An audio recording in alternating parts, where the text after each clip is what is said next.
Hello everyone खुलुमबाय आरो नोंथांमोनखौ बयखौबो गिबियावनो अबाउट बड' सेलिब्रिटिज यूट्यूब चेनेलावहाय बरायग्रोनानै लाग्रोनाय जाबाय लोगोफोर। स' लोगोफोर नोंथांमोननि गेजेराव फैलायबाय आं दायो मोननैसो आपकामिं बड' मिउजिक भिडिअ आरो मुभिनि सायावहाय आपडेट्स लानानै। ओरैनोथ' नोंथांमोना बे भिडिअनि टाइटेल थाम्बनेल आरो इन्ट्र'खौनो नायनानै एसेबाबो मिथिखाबाय जानांगौ नङा होमबा लोगोफोर। स' लोगोफोर बे मोननै आपडेट्सफोरनि गेजेराव आं गिबियाव होनो सानदों लोगोफोर बलिउड आरो एसामिस फिल्म इन्डास्ट्रिनि मुंदांखा एक्टर लोगोसेनो डाइरेक्टर केनि बसुमतारी बिथांनि लिरनाय आरो डाइरेक्शन होनायाव गोदान मोनसे बर' मुभि फैनो थांगासिनो लोगोफोर। स' बे आपकामिं बड' मुभिनि मुं एबा टाइटेलानो जाहैबाय बिब' बिनानाव माइ थ्री सिस्टार्स। ओमफ्राय लोगोफोर बे सावथुनाव जों गाहायै फाव खालामनायखौ नुनो मोनगोन बर'निनो बयजोंबो सिनायजाखानाय मुंदांखा साब्रै फावखुंग्रि बिथांमोनखौ। बिथांमोनानो जाहैबाय संगिना ब्रह्म, हेलिना दैमारि, पानसि ब्रह्म आरो मिथिंगा नार्जारि। ओमफ्राय लोगोफोर मोनसेबाव गोजोनथाव खौराङा बेनोदि लोगोफोर केनि बसुमतारी बिथांनि डाइरेक्शन होनायाव दिहुनजानाय बिब' बिनानाव बे आबुं बर' सावथुनखौ फैगौ 2024नि 23 नभेम्बर खालार खालि गवायाव जानो गोनां IFFI एबा इन्टारनेशनेल फिल्म फेस्टिभेल अफ इन्डियायावहाय देखायनो थाखाय रेडि जानानै दं लोगोफोर।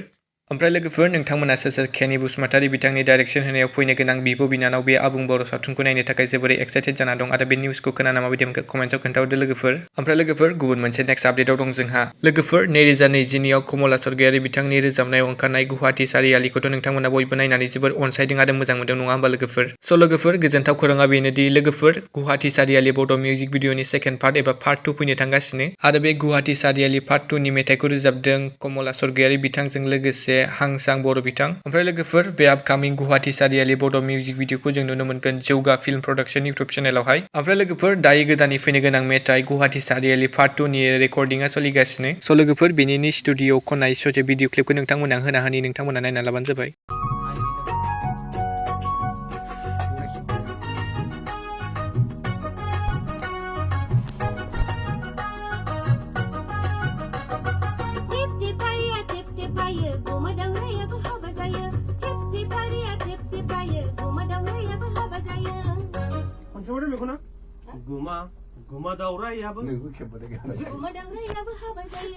स' लोगोफोर गुवाहाटी सारियालि पार्ट 2 स्टुडिअ खननायखौ नोंथांमोना खोनासंना माबायदि मोनखो आरो सोर नायनो थाखाय जोबोरै एक्साइटेड जाना दं कमेन्टआव खोन्थाहरदो लोगोफोर। स' लोगोफोर दिनैनि मोननैसो सर्ट आपडेटआ बेनोमोन। नोंथांमोना भिडिअखौ नायना मोजां मोनदोंब्ला लाइक खालामबानो जाबाय आरो सोरबाफोर चेनेलाव गोदानै फैदोंब्ला साबस्क्राइब खालामना होबानो जाबाय। स' लोगोफोर गोजोन्थों एन्ड थेंक्स फर वाचिं।